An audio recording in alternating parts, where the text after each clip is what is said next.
You can totally see where I got sunburned.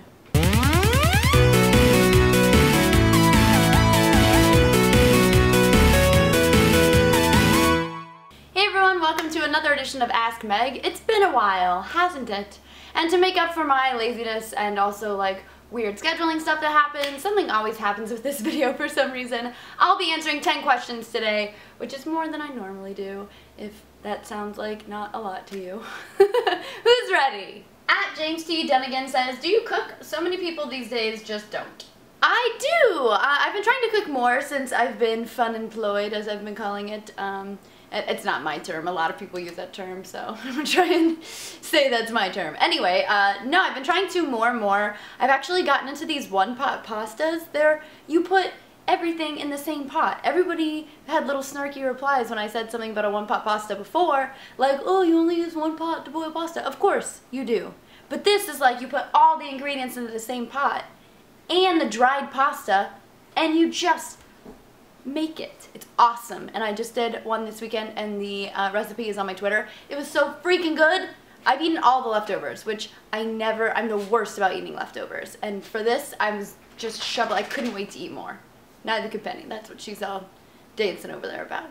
At TwistedFate23X says, what are your next 3 cosplay ideas and when might we see them? Also, whatever happened to your Rei Ayanami one? I kind of abandoned racing Queen Rei for a little while. I have a bunch of the pieces, I have all the fabric I'm going to need. I just got frustrated with it because I was trying to do it on a really tight deadline. And once you get frustrated with the costume, for me, because it's so much about the love of the character and the love of the costume, I feel like I have to step fully away from it for a while. Or else I don't know, I despise it a little bit, if that makes sense. So it'll happen eventually. I just, for now, it's just kind of, I don't know, it's on hold. The next 3 cosplay costumes I have coming up, I have Sailor Pluto, which you can't see, but it's right behind the camera. All of the supplies are right behind the camera. Foam and my time key, which is in pieces, and my wig, it's all there. So that'll be next. I'm redoing the armor for my Borderlands Psycho for the 3rd time because I have a shoot later this week where I'll be doing new photos for it. I'm very excited. And actually, SKS Props is freaking awesome, and he sent me a buzz axe to use in the shoot. He's amazing, the buzz axe is amazing, and actually the mask I'll be using too. I'll be replacing my old mask, which I have over there somewhere, but I'll be using his mask as well. He's fantastic and very cool. So I'll be doing that, but I don't really count that as a new one. So Sailor Pluto, I really want to do my Spirit Healer this year. I'm hoping that I can get it done sometime this year. I'm hoping maybe to do it for BlizzCon. That would be the goal. Also, speaking of World of Warcraft, I really want to do Lady Sylvanas. So that's another really big one. She has like a lot of big pieces, and I think the key with Lady Sylvanas is making it fit your body. So I've seen a lot of cosplayers who have these huge, amazing shoulder pieces, but then they're a little bit smaller, and so it kind of dwarfs them. I don't know, I think it's all about proportions. So I want to really focus on that as well. So maybe that'll be next year. And then I want to do Homona from Madoka Magica so bad. So that'll probably happen this year. I can't wait. I just love her so much. I can't wait to get my nails done like her. I don't know. I'm excited about it. So those are probably the next 3 that I'm excited about. I'm changing the side that my shirt is slumped on because you can't see it in the shot. So, continuity error. At Paul Spacone says, your plans, leaving LA, going to Austin, projects, and just making sure you're doing okay. Mega nerds want to know. Aw, thank you so much. You're very sweet. Plans cannot be revealed yet, but as soon as they can be, they will be. I've said time and time again, as soon as I'm allowed to talk, I will. I open this thing and I do this with my fingers. This is tweeting, this is talking. That could be wrong. Anyway, I do that a lot about everything. So as soon as I'm allowed to talk about it, I promise that I will. Yay! Kate McDonald9 says, how did you get started with all the photo shoots that you do? Honestly, I think the thing that started pretty much all of the photo shoots I do now was cosplay. I just started contacting photographers whose work I liked and asked if they want to shoot. And also I did a lot of just like, hey, I'm going to be here if any photographers want to meet up at this convention, and just shot with as many photographers as I could to get good photos of the costumes I had. So for me, that's kind of what started everything. And then my friend Keith wanted to just kind of mess around. He was getting into boudoir photography and wanted to just give it a shot, and he did his first photo shoot with me, and I wanted to do something. I really wanted to do me in my place, and it's a similar style, and so I thought, you know, this will be fun. Like, I'll get my practice in, you'll get your practice in, and that's actually where the first poster came from, was from that shoot that was like, let's just shoot and see if we get anything. So it's just about meeting people and getting to know them and working together, and honestly, it's a collaboration. He can tell me, you know, I think these are the things you do best and these are the things you should work on, and I can tell him, I love this photo but this, or you know, I really love these photos and not so much these photos, that kind of thing. So cosplay is where I started, but you can start anywhere. I mean, you can just meet a friend who has a camera and mess around and see if anything comes of it. At Lucius Von Braum says, who put the bop in the bop shabop shabop? Me.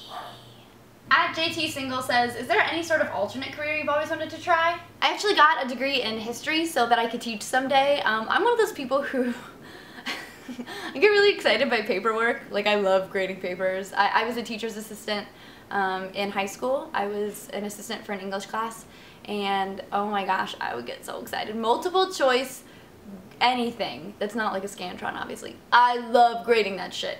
A and B and B. I'm all about it. I don't know, I'm just one of those people that's like, oh, filling out a form, yes! Like, I enjoy that kind of stuff. I don't know. It's weird, but I would really like to be a teacher. I think that would be really, really fun. At Kendall Marie says, you must choose one video game character that represents your persona best. Which one? Borderlands Lilith is my pick for you. That is so sweet. I love her. That would be very, very sweet of you to say. Thank you. And actually, once upon a time, I was going to cosplay her. I have a bunch of the pieces. I have the wig and the contacts and the top and the pants. They're all in the closet back there. This over here, shut up dogs, this is my cosplay closet over here. So it's in there. They're very excited about my cosplay closet too. But there were like 15 Liliths at the time at every convention I went to, so I'm not one of those people who be like, nobody can cosplay things I've cosplayed ever, and those people exist, and I just don't agree with that. But if there's like 45 of them at every convention, I'm just kind of like, I've seen so many, and it kind of burns me out a little bit. So yeah, maybe someday I'll do it, but who would I pick to be my video game persona? God, that's hard. There's so many choices. I really like Borderlands Lilith. That's a great one because she's sarcastic and powerful. I'm stalling.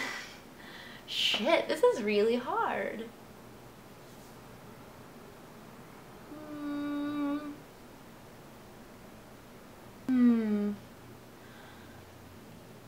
If this were what YA book character you had got this on lock. Video game character best personifies your persona? I guess I'm gonna have to go with Cortana. She's sassy and fun and smart. I love her. Also, ooh, off the beaten path, Hunnigan from Resident Evil, also sassy and smart and a very minor character that nobody is gonna give a shit about. Sums me up perfectly. At Albie Cray says, food or bed? Food in bed. At Laudanum Gamer says, how far have you gotten with reading Game of Thrones on that bookcase behind every Ask Meg? I'm currently on book 2, and I know everybody kind of hounded me when I was tweeting about spoilers at one time, and they were like, oh, I got the books behind you, you shouldn't care about spoilers. That's not what I was arguing, really. I was arguing the principle of tweeting spoilers when a show hasn't even aired on the West Coast for everybody. But anyway, I'm on book 2, is what I'm trying to say. And I've been on book 2 for forever, I know. I started reading the last Daughter Smoke and Bone book, and I started Allegiant and then dropped it, and I've done a lot of YA reading lately, so I will probably get back to it very soon because I do want to keep reading. Although I think I'm going to stay right behind the show because, I don't know, I've kind of committed to the show at this point, in that I like not knowing what's going to happen. And thankfully, all of the book people that I know are really good about not spoiling things thus far, so I like the show as a, ooh, I don't know what's going to happen type thing. So I'll probably stay right behind the show if I can. But yeah, I'm on book 2. As you can tell if you look back at the videos, book 1 is just worn to shit because I read it on the beach. And then book 2 is a little worse for wear, but then the other 2 are perfect because I haven't touched them yet. So eventually they'll all be torn to shit. Ding. At Ann Wing says, ankle, mid-calf, or knee socks? This is a really important one because I'm obsessed with socks. Like, I have like 1,000 pairs of socks. I'm always wearing socks, and they're almost always, 90% of the time I'm wearing knee socks. I love knee socks. I have like all of Sakatumi socks. They're amazing, and they last a really long time. I've just always been a big fan of their brand, but they're really cute, and my knee socks are all Sakatumi socks. I love them. Sometimes I wear ankle socks to the gym, but mid-calf socks? No. Mid-calf socks on boys are fine.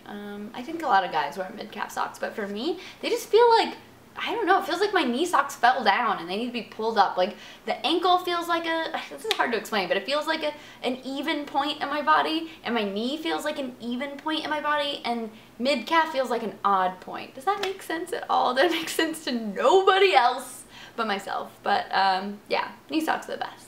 At Jordan W. Crosby says, do you have any tips for someone who wants to break into YouTube but feels awkward in front of a camera? So, funny story, I got started doing on-camera work in college, which sounds like I did something dirty on camera, but I didn't. I was part of a student-run talk show. I helped get it off the ground. And I was incredibly awkward. And the only reason I joined this student-run talk show, it was like we did it in our free time, and the university let us use their big TV studio. The only reason I did it is I was a mass comm major, and the teacher was like, you know, hey, it's just, you know, come and try it out, and even if you've never done anything, they're gonna let everybody kind of work every position, so you get to see everything in the studio, get your hands on everything in the studio, and get to try everything. And there were seniors in the group as well who were kind of already versed on all of this stuff, and so they were there to kind of guide people, and I thought, I have this weird phobia with cameras. So when I was younger, or I guess all the way until I was in college, anytime somebody would have a video camera out, I would just feel so anxious. Like, I'm gonna do something dumb, they're gonna catch me doing something stupid, and it's gonna be there forever and ever. And so I thought this would be a good way to get over my fear of cameras, like my anxiety when it came to cameras. And I didn't really think I would pursue it as a job. I was, you know, really a history major, and I was kind of just doing, I think I was doing intro to mass comm at the time, just to kind of appease one of my friends who, she wanted me to take an 8 a.m. class with her. I don't know. So I said okay, and I took intro to mass comm, and it was while we were in that class that this talk show came about. So I thought, you know, this will be just fun for me to get over my fear of cameras. And I was awkward as hell in front of the camera. I don't want to tell anybody, but it exists on YouTube still. Oh, it's so bad. Don't look for it. Like, genuinely do me a favor and forget it ever existed, because I wish I could. But anyway, it was really awkward. I was terrible. I did this interview, my very first thing on the show, which, by the way, was like a local access show. It went out to like, I don't know, 5 people in the San Marcos area, and my first thing I had to do was an interview for a radio festival that was coming up, and I had to interview the guy, and I think I had like 11 minutes or something, which is really long for an interview, and I ran out of questions like, I don't know, 3 seconds in. And the thing that you want to learn about learning to interview someone is listening to their answers, and junior or like amateur interviewers never listen. I totally didn't. It took me a long time to be able to do that, and it was awful. I just was like staring at my paper and like trying to, like sweating, trying to think of questions. So in a long, really roundabout way, I'm trying to say, just do it. Just get in front of the camera, even if it's at home, and talk about something that you're passionate about. I think that my best videos are the ones that I'm most fond of, are the videos where I'm talking about something that I'm really excited about, or I'm just, it's like genuine emotion. That's always what I try to do. I try not to come into my videos with too much planning, as you can probably tell.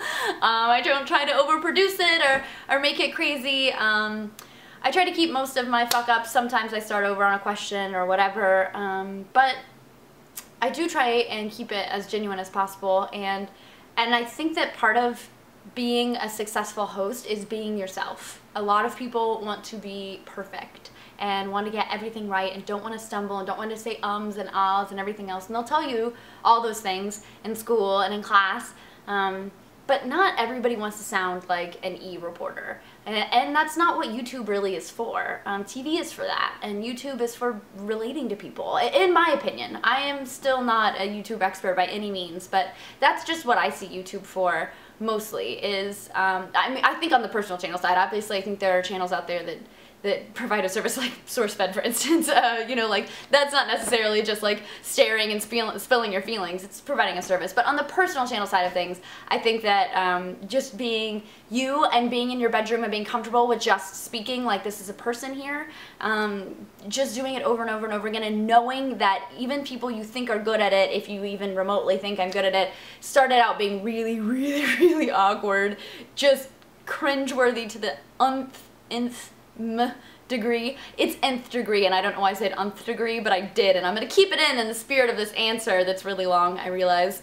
Anyway, do it, and trash things if you're not happy with them, but know that my worst shit is on YouTube, and I wish it wasn't, but you know, it is there, and I learned, and I just kept doing, and I got back on the horse even when the horse was really awkward and cringeworthy to the nth degree, and yeah, you get better as you keep going. So even if you're really anxious in front of the camera, you can do it too. Just keep trying. I think that's it. I think that was the 10th question. So, thank you guys so much for sending your questions. Hashtag Ask Meg. I'm sorry that last answer was really long. It's probably going to be like its own episode. It could be, right? I don't know. Anyway, we'll do another one of these next week like we do.